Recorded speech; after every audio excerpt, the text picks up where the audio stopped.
I'm E.G. Marshall. Once again, it's time for that journey through the world's most mysterious landscape, the complex mind of a human being. What does the mirror show you? Does the mirror know more than appears on the surface? How deeply can it probe? Consider a lady named Helen Stewart. Fred! What is it? Tell me, what is it? Look! Look at what? Look at the mirror. What about the mirror? Well, can't you see? I'm not in it. I'm not in the mirror. I've lost my reflection. Fred, do you know what this means? Please, Helen. It means I no longer exist. It means I've disappeared.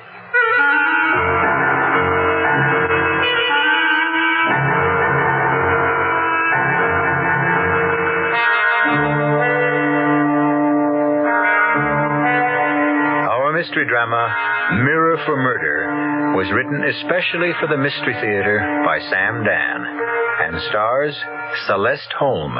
It is sponsored in part by Anheuser-Busch Incorporated, brewers of Budweiser, and by the Kellogg Company, makers of Kellogg's Special K cereal. I'll be back shortly with Act One.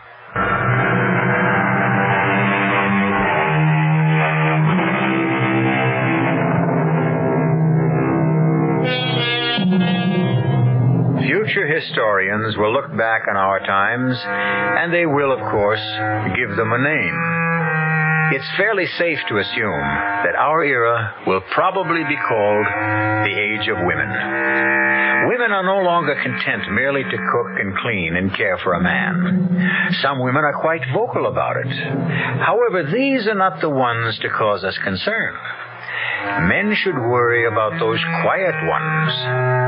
For instance, today it's breakfast as usual at the home of Fred and Helen Stewart. This means that, although it's not even 8 o'clock, Fred has already been on the phone for the better part of an hour. But on this particular morning, quiet, uncomplaining Helen Stewart does something shocking. She suddenly reaches over and, for no apparent reason, disconnects the telephone. Helen, why? Why did you do that? Why did you cut me off? I don't know. But, Helen, you knew that I was talking to Senator Warren. You cut us off. Senator Warren is an old drunk. James J. Warren is the majority leader. Oh, yes, he is. He certainly is. Senator Warren is the majority leader because he makes a great many major leads, especially with his hands under the table when we're out to dinner. What are you talking about? You know, 15 years ago, if I'd told you that, you'd have punched the senator in the nose. Now you look at me and say, what are you talking about? Helen. Oh, Jim. Yeah, cut off, I guess. Certainly, Jim, I'll hold on. Helen, I simply have to talk to the senator before he leaves. You might want to talk to me before I leave, too. Now, what is that supposed to mean? Just what it sounds like. Look, we can't afford an argument just before I go... When can we afford it? Darling, be sensible. The committee's considering the entire budget. You know what's at stake. Of course. And, Jim, yeah, great. Tonight? No trouble at all. I'll be there. You bet. Thanks, Jim. Bye. Am I to assume from that conversation that you won't be home to dinner tonight either? Senator Warren wants me to meet with the finance committee people for dinner. I see. Well, they have to be brief. Naturally. I'll try to cut it as short as I can. We have tickets for the opera tonight. Remember? Oh. Well, look, why don't you go, and I could pick you up after. If I'm going to go to places alone, I don't have to be married. Oh, Helen, just as soon as all this pressure is off... Poor Fred, you're having so much trouble trying to fit me into your schedule. What are you doing New Year's Eve? I resent that. Do you? If you didn't want me to go into politics, you should have said so. I don't recall that you ever asked me. Darling, this is the big break. Jim Warren is letting me write this bill. It'll be known as the Stewart Act. It'll revolutionize the concept of education throughout the state. From here, I can run for national office. First the House, then the Senate. Mm-hmm. Yes, well, write me a letter. Let me know how you make out. Well, I want you to help me. Help you? How? Well, just don't add to my... To your problems. Is that what you're trying to say? No. Just be a nice, quiet, obedient little lady. Is that what you mean? Oh, Helen, you can twist the meaning of everything Fred, you say. I'm having a problem. Oh, good Lord. It's 8:30. Fred, we have to talk about it. Yes, but does it have to be this minute? Well, sometimes you have to sit here and just look at me and talk to me and concentrate on me as if I were a human being worthy of your time and your attention. Helen, you know that I love you. Yeah, but that's not enough. You see, something's happening to me, and I'm frightened. What could be happening? I'm scared. I feel as if I'm disappearing. Disappearing? Yes, disappearing, as if I'm fading away, fading out. What does that mean? As if I've become nothing, nobody. Oh, but That's what. I can prove it. There are times, many times, more and more times lately, when I look into a mirror and I sort of become hazy, blurry, and then my image, my reflection, isn't there. It's just gone. Helen. I'm gone. Look, you've got to see Dr. Gordon. Why do you keep sending me to other men, Fred? I know what's happening. I am disappearing. I'm fading out of your life. Now, that is not true. I need you more than ever. For what? We'll talk about it tonight. But you won't be here tonight. Tomorrow morning. I may not be here tomorrow morning. What? I may be gone. Gone? Gone where? I don't know. Where do people go when they disappear? I'll answer it. Hello? Just a moment.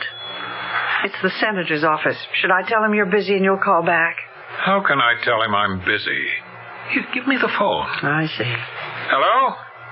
Yes, I'll hold on. Helen, Goodbye, Fred. Where are you going? Where am I going? Fred, look in the mirror. Just look, Fred. In just a minute. Hello? Jim? Yeah. Oh, I've got all the figures, everything we need. Look in the mirror, Fred. I've disappeared. No, Jim, we've got solid proof. Where did I go, Fred? Where did I go? Please, Fred, tell me what happened to me. Jim, the opposition will simply have to throw in the towel. Nobody can afford to vote against this bill. Fred, where did I go? You can control every single dollar. Fred, I'm going to have to find myself. The voters know whom to thank for it. Goodbye, Fred. Goodbye. Jim, the newspapers will eat it up. How can we possibly lose?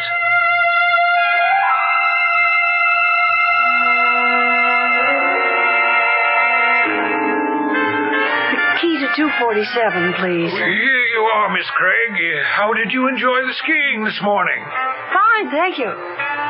Planning to stay with us for a while? Well, I know it's quiet here. We're off the beaten tourist path. I'll see. Oh, you have a message, Miss Craig. A message? That's impossible. Impossible? Well, nobody... I don't see how anybody... A gentleman asked for you. For me? Yes, for Miss Helen Craig. That's you, isn't it? Yes. He said to tell you that he'd be waiting for you in the coffee shop. Oh, well, thank you. Hello, Helen. How did you know my name is Helen? Well, I've been waiting for you the past couple of days. I didn't know for sure when you'd show, what name you'd use. So I sneaked a peek at the register. Helen Craig, huh? Well, that's as good a name as any. What do you mean you're waiting for me? I don't know you. Of course not. Let me introduce myself. Mike Perry. Please tell me what this is about, Mr. Perry. You know, I never believed the contact would be a dame. This woman slip thing, it's running wild. Although, a dame is smart, but Who'd figure a day? You obviously have me mistaken for someone else. There's no mistake. You know it, and I know it. But you're playing it right. Cool, okay. We're ready to deal. Once again, Mr. Perry, there seems to be some mistake. Yeah. See, we gotta set up a meet between you and my boss. He's due in tomorrow. He's got the dough and the details. Mr. Perry, please, excuse me. Sure. I may want to talk to you later. You'll be around, won't you? Mr. Perry, please, whoever you are, do be good enough to excuse me. Just a minute. Who is it? Room service. Well, I'm afraid there's a mistake. I mean, I didn't order Compliments anything. to the house. Oh, Let me set this down. well, thank you. My name's Farrell. Yes? I've been assigned as your contact. My what? Your contact. What's going on? It's safe to talk. I've checked the room out. There aren't any bugs. I don't understand. So you're Rose Temple. I'm not any Rose Temple. You're mistaken. I'm Helen Craig. Naturally, you wouldn't use your real name, but everybody in the department knows about you, and I consider it a privilege to work with you. Please, let me explain. A mistake has You're been... very unorthodox, but you do get results. Well, what makes you think Simple. We knew you'd be contacted by Mike Perry as soon as you got here. I've had Mike under surveillance every minute. Now, Rose... I'm not Rose. You're absolutely right. You'll have to concentrate on your new identity. I'll call you Helen. How did you do it? How did I do what? Helen, I'm on your side. How did you get them to think you had all those diamonds? Mr. Farrell, there's something very wrong here. Okay. There's certain things I'm not required to know. I was just curious. Mr. Farrell. Did Mike Perry set up the meeting yet? Mr. Farrell, Why don't you call me Jerry? you're making a big mistake. You never relax, do you? Well, that's probably the secret of your success. I simply don't know why you both think... You'll have to tip us off as to where the rendezvous is so we can move in and make the arrest. Oh, sure, I'll do that. Look, what's that? What? Look! Look at what? The mirror. What about the mirror? Are you okay? Oh, yes! I'm fine! I'm all right! Yeah, well, why don't you get some rest, huh? I'll see you later.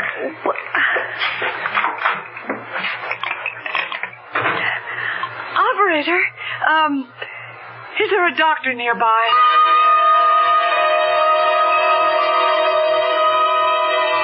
Well, I'm not a psychiatrist. I'm just an ordinary old country doctor, you know. What do you think about the mirror? I mean, the mirror, Dr. Bellows. Now, tell me again. Back at home, you disappeared from the mirror. Right. It could be a symbol of how unimportant you think you've become to your I husband. know that. That's why I ran away. I thought I could find myself. Yes, I see. Who are you, really? Oh, I don't want anyone to know. Well, your husband is probably worried. How worried? Worried enough to tell the police to look for me? Well, perhaps, but let's stay with your problem. You ran away to find yourself, and a few minutes ago you looked in the mirror and you saw your image again. Is that what you're telling me? Yes, but... But what? The image I saw. Well, I've never seen such an image of myself before. I mean, I'm filled with brightness, a kind of glow. Well, look in the mirror again. Yes. Yes, it's the same image. It almost hurts my eyes to look. I mean, what does that mean? If that's how you see yourself, then it could mean you've suddenly become important again. I mean, important to someone. Or that I'm having another hallucination. What kind?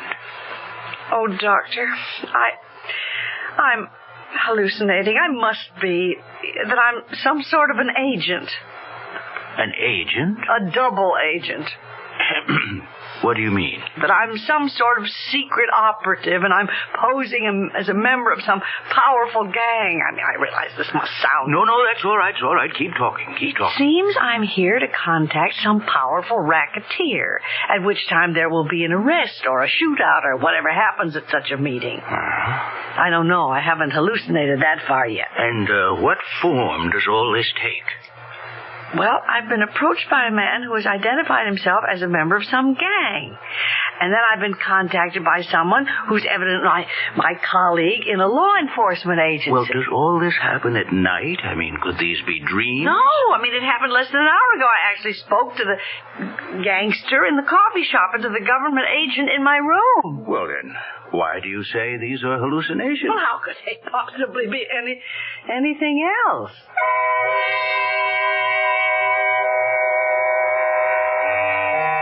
What we're up against here is reality. We have witnessed a scene between Helen and Mr. Perry, and between Helen and Mr. Farrell. It all sounded real. But Helen is a troubled lady, and either way, it's a troubled situation. If it's a fantasy, that's one kind of trouble. If it should happen to be real, it's another kind of trouble. However it goes, I'll be back with some answers when I return shortly with Act 2.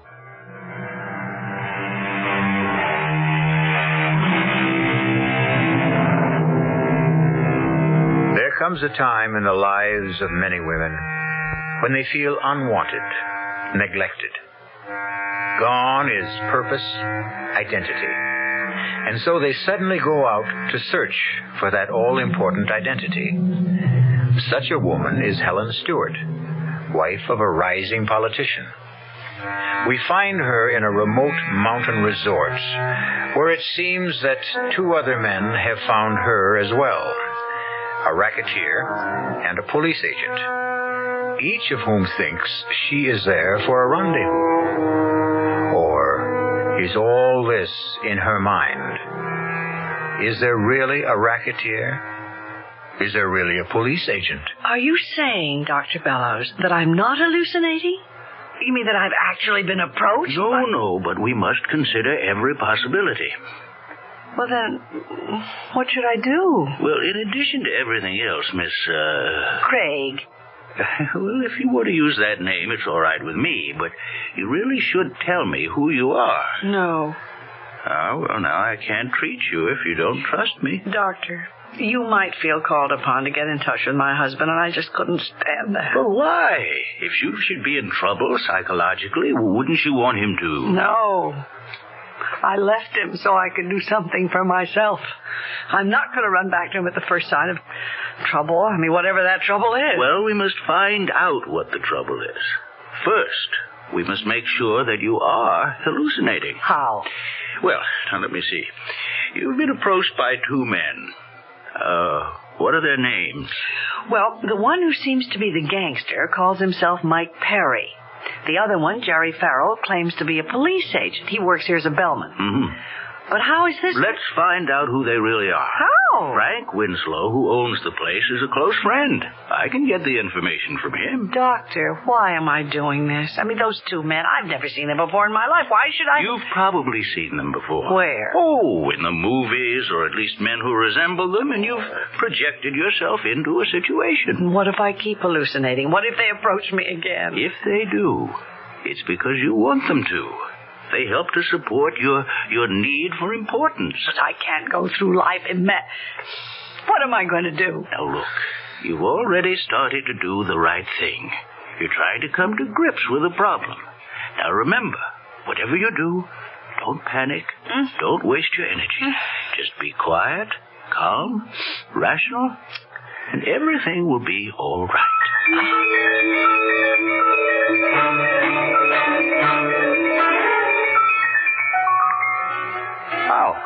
How come you ain't on the slopes? I'd rather sit here and read. Mind if I join you? Buy you a drink? I don't drink. Well, let's talk anyhow. About what, Mr. Perry. As if you don't remember. Okay. We'll talk, Mr. Perry. The big fella. I'm supposed to tell you this. He ain't gonna be here till day after tomorrow. Now, don't blow your stack. Believe me, I had no intention. Oh, you don't kid me, baby. You don't give nothing away. But you must be doing a burn. Really? Why? Because every day you hold that ice, the harder it gets and the more it can melt. Oh? You were told you could have the deal tomorrow, okay. You showed up. But where's the big fella? I don't know. Where? His daughter's getting married tomorrow. So he can't make it. Well, that sounds reasonable enough. Well, that's no way to do business, and you know it. So I was thinking, why not do business with me? With you? Look, the big fella can't last much longer anyhow.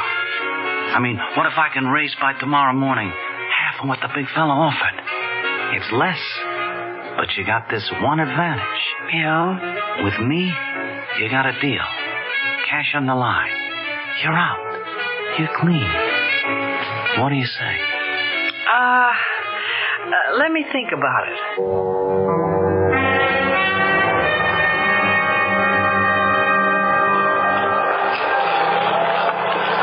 I didn't know you could skate. Well, what are you doing here, Mr. Farrell, keep an eye on you. Oh. You were observed in the lounge talking with our friend, Mr. Perry. Oh, so? So, let's sit down. Nice, quiet little table. I'll buy you some hot chocolate, and you can tell me about it. Well, I'd rather skate if you don't mind. I need the exercise. That conversation with Perry. Oh, the scheduled meeting can't take place tomorrow. Why not? The big fella's daughter is getting married. What's the new date? Day after. I don't like it. Every extra hour makes it more dangerous for you. Well, there was an alternate suggestion. Yeah? I could deal directly with Perry. With Perry? He's willing to double-cross the big fella. Oh, so Perry figures to move against his boss. That makes it very rough for you. Why? Did you agree to deal with him? I'm thinking it over, supposedly. Bad. He's given himself away as soon as he realizes you're expendable. What can happen? He'll set up a meeting place. You show up with the diamonds. You get killed. But That's why I have to be there. We have to get Perry first. Oh. Of course, this blows the objective the office had set up to catch the big fella, but we have to save your life, huh? All right, where are the diamonds?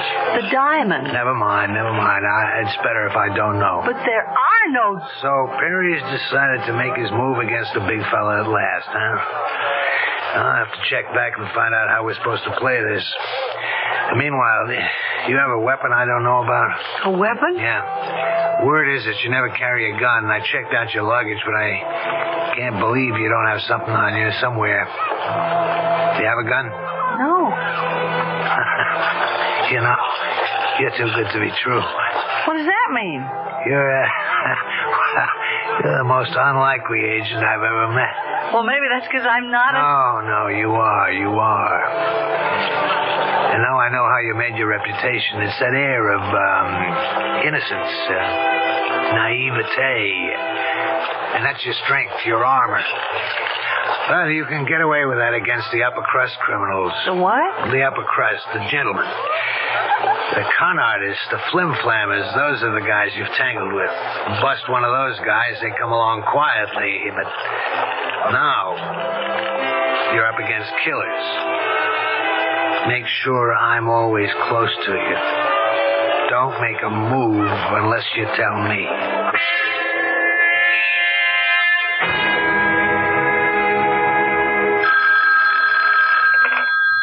Hello? This is Dr. Bellows. How do you feel?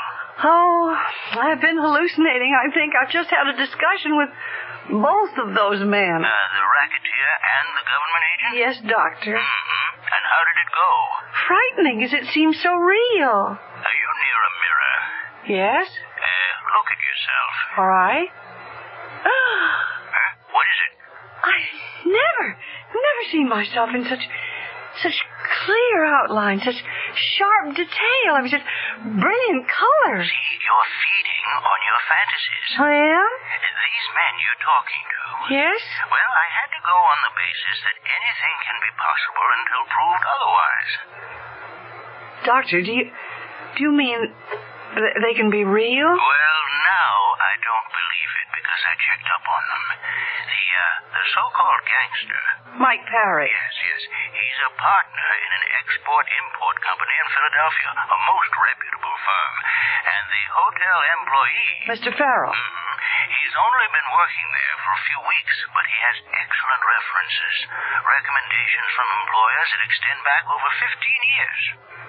I see. So now, we can definitely dismiss these as fantasies. Hallucinations, call them what you will. Yes, I can't tell you how relieved I am, Doctor. The situation was beginning to take a dangerous turn. Well, perhaps you'd better come over here. I'll give you some medication that will let you get some rest. You see, you have to start building yourself up now. Thank you, Doctor. I'll be there right away.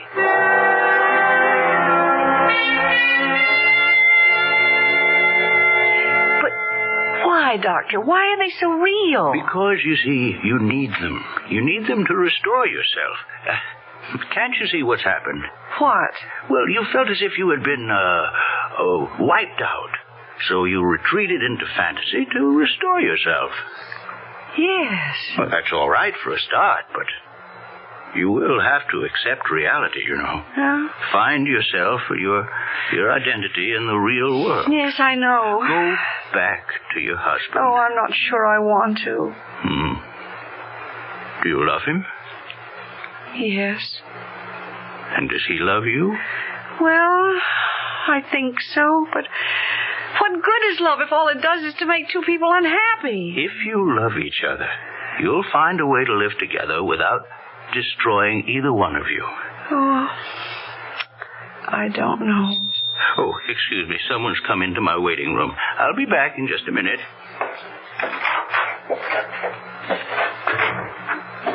Go back to him? Go back to Fred? Oh, maybe if we could sit down and try to understand. Doctor? Dr. Bellows! What happened? Doctor! Hi. Mr. Perry, what have you done? What does it look like? I just knocked off this quack here. That's what I done. Why, Dr. Bellows. Hey, what's with you, kid? You like to talk to stiffs? You killed him? You've killed Dr. Bellows. Hey, you'll catch on quick. But why? Why? Because he's working with the cops, that's why. Working with the cops? Sure. He's been asking questions, trying to get a make on me. You know what this means, don't you? It means he's dead. And this is real. He's dead. And this is real.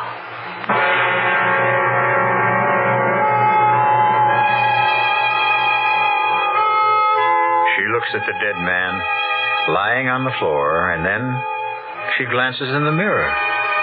And there she is, larger than life, huge, grotesque. Her dress in the mirror is stained and spattered with red. But that's in the mirror, and she knows that's fantasy. But what is reality, plain and stark, is Dr. Bellows dead on the floor. And the spreading crimson stain on the carpet. That's real. That's death. I shall return shortly with Act 3.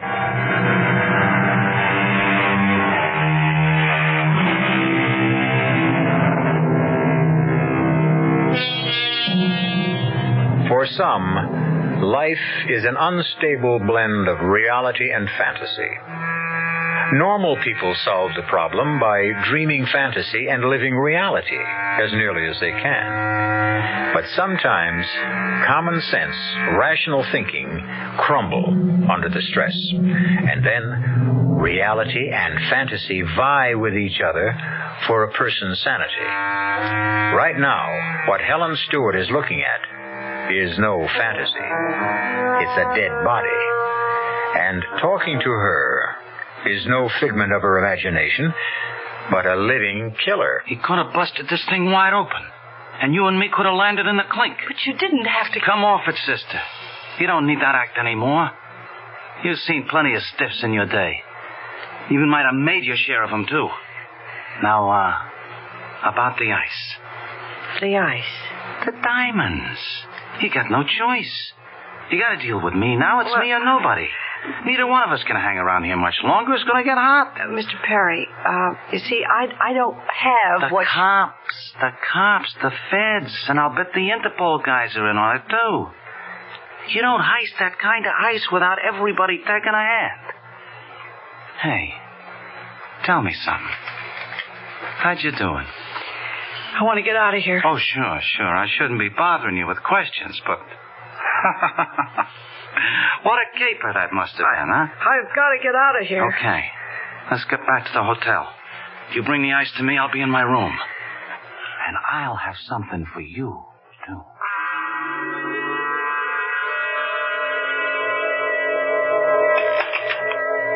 Yes? I'd like to make a local call to Dr. Bellows. Dr. Bellows? Yes, Dr. Bellows. Well, I guess you haven't heard. It only happened a little while ago, but Dr. Bellows is dead. Dead? Yes, he was murdered. Murdered? Yes? Nothing. Nothing at all. Never mind. And it did happen. It's real. I was there. And Mike Perry is a killer. Now I need... Yes? There's a bellman. You know, the man named Farrell? Yes, Jerry Farrell. Yes. That's the one. Could you send him up here right away? Well, I'll try to find him. Please, hurry. It's very, very important. Sure. Oh, miss, I have a call for you. Will you take it? A call for me? Well, who? It's from the hotel here. All right. I'll put it through right now. Hey, you got the ice? Mister, why do you insist? I know for a fact it ain't in your room. Where have you got it stashed, huh? Mr. Perry, I think you ought to know. Baby, I know everything I ought to know. Now you pick up that ice and be in my room with it in a half hour, see? Don't hang up. I've got to tell you. Oh, who's there? Open up. Who is it? Sheriff. The sheriff? Miss Craig, I believe that's how you're registered. Yes, that's my name. Helen Craig. I'm Sheriff Clegg here in Court County. Miss Craig, you have any identification? Oh, what do you mean? Or any papers that could prove you're Helen Craig? Well, Everybody has papers. Driver's license. I don't drive. Credit card. I always pay cash. And a checkbook with your name. I don't have a checking account. Ma'am, you want me to believe you don't have a single piece of paper with your name on it that could serve as identification? That's right. I don't suppose I have. Where do you live? Where do I live? You're not from around here. You have to live someplace. Well, I just moved. Where did you live before you moved? It was an apartment. Might I know the address? 278 Northeast 86th Street, New York City. If we checked there, would we ever find a record of your having lived there? Oh, yes, I'm sure. Now, look, I may be a hick constable, man, but I know that New York City streets don't have northeast or northwest. Oh, well, then why? Why are you asking me all these questions? Dr. Paul Bellows was murdered less than an hour ago, and you were the last person to have seen him alive. Me? Matter of fact, someone heard shots and saw you coming out of the house afterwards. Oh, but I didn't. You didn't what? I didn't kill him. I didn't say you did, but you was there while it happened. That means you got some explaining to do. Oh, my Lord. Oh. Well, what is it? What you staring at the mirror for? Look at me. I feel all of it. The whole glass. I'm twisted and hideous. Now, calm yourself, miss. Now, take it easy. Sheriff, I'm not Helen Craig. I mean, that is, I'm not anymore. I'm Helen, somebody else now. Helen who? I'd rather not say.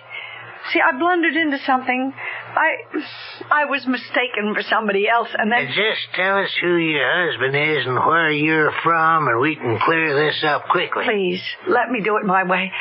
I'm running away from him, and I can't just call on him to help me the first time I get into trouble. But do you have any idea of how much trouble you might be in? Yes, and it could ruin him. So you see, I'd rather do it my way. What's your way? See, there's a man right here in the hotel.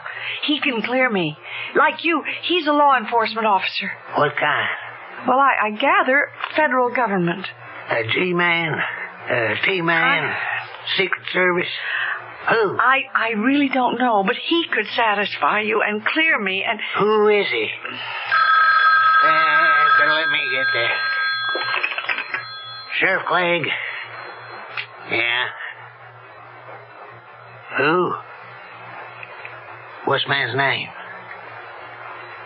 Farrell. Jerry Farrell. Who found him? I see. Dead. Okay, I'll be there right away. What were you saying about Jerry Farrell? It never rains, but it pours. First time we ever had a murder here, now we got two of them. This bellhop by the name of Jerry Farrell. Oh, but he's the government agent. You see, he could have told you. Told me what? Sheriff, a man named Mike Perry. See, he thought I was a member of the underworld and that I'd come here to make some sort of a deal. And then Mr. Farrell, who claimed to be a secret government agent, he insisted I was an undercover agent and that I was here trying to trap this Mr. Perry. Yeah? Well, I thought it was all a hallucination. And I went to see Dr. Bellows. And I guess it was all real. What kind of deal were you supposed to make with Mr. Perry? I was supposed to sell him some stolen jewels. Where are the jewels? Well, I don't know. I never had... Then how can you sell them? Well, see, Mr. Farrell was supposed to arrange... It all turns on Mr. Farrell, doesn't it? Mr. Farrell's dead. Now, about Dr. Bellows. Well, I have to tell you, Mr. Perry killed Dr. Bellows. Perry, huh? Well, that's the Mr. Perry who's registered in this hotel. He's a gangster. Mike Perry. He's the one. I'm afraid this has to be the end of the line. Mike Perry's been coming to this place more than 10 years. Mr. Perry's a legitimate businessman from New York. But I saw him. I saw him kill Dr. Bellows. I saw him standing over Dr. Bellows' body with a gun in his hand. I heard him. And he said he just killed Dr. Bellows. Now, it won't be too bad for you. Well, try to believe me. I don't think it's first degree. That's a help right there. All these hallucinations, you probably got insanity working for you. Oh. Who knows? You could even get off. Oh. Now, you want to tell us who you are? I can't. It'll have to come out. But I just can't. Now, you just better sit there and think about it. If you're trying to protect your husband... It's not that. It's... Sooner or later, we're going to find out who you are. Now, just think about it. Sit here. Yes. I'll be back. And whatever you do, don't try to leave this hotel. Sheriff, am I under arrest? What do you think?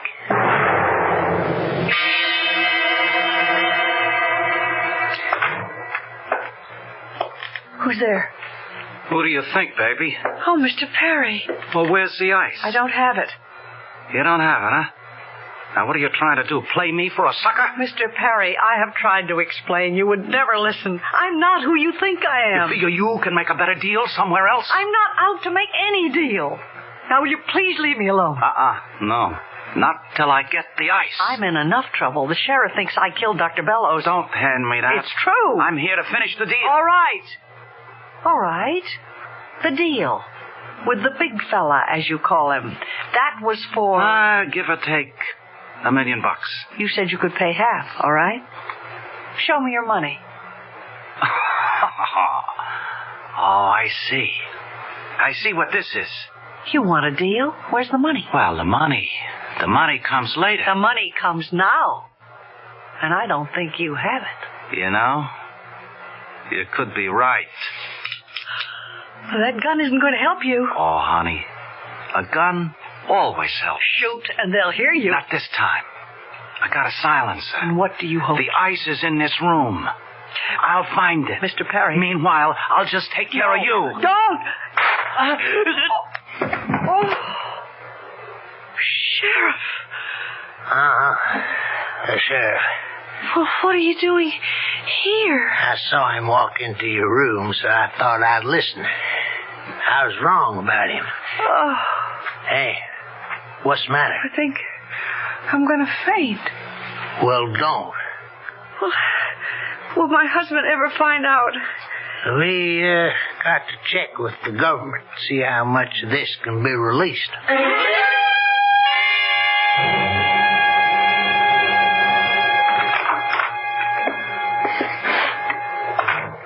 Fred? Helen?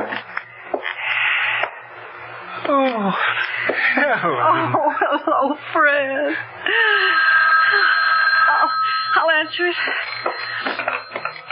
Hello? Oh, just a minute. It's Senator Warren's office. Oh, that's the call I've been... no. Tell them I'm out. Mr. Stewart isn't in right now. Yes, he'll call you back. Goodbye. Where were you? Why?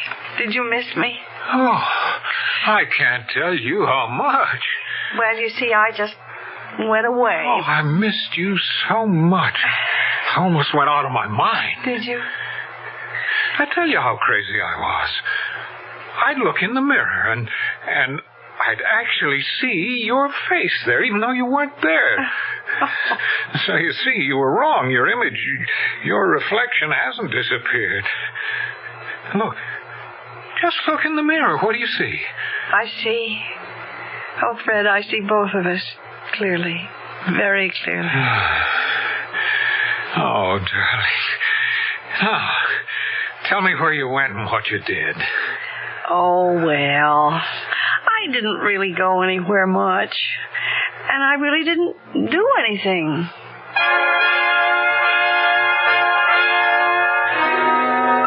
It shows you. What's reflected in a mirror anyhow? What's behind the face you see? Next time you notice a quiet, mousy little matron on a plane, a train, or a bus, don't dismiss her out of hand. Don't dismiss us either. I'll be back shortly.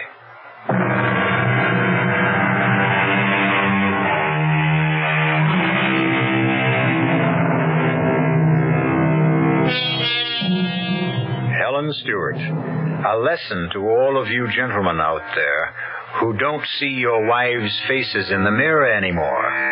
Be very careful, because the next face you might see in the mirror could very well be your own. Our cast included Celeste Holm, Wes Addy, William Redfield, and Robert Dryden. The entire production was under the direction of Hyman Brown. Radio Mystery Theater was sponsored in part by new sugar-free diet 7-Up, Contact, the 12-hour allergy capsule, and Buick Motor Division. This is E.G. Marshall inviting you to return to our Mystery Theater for another adventure in the macabre. Until next time, pleasant dreams.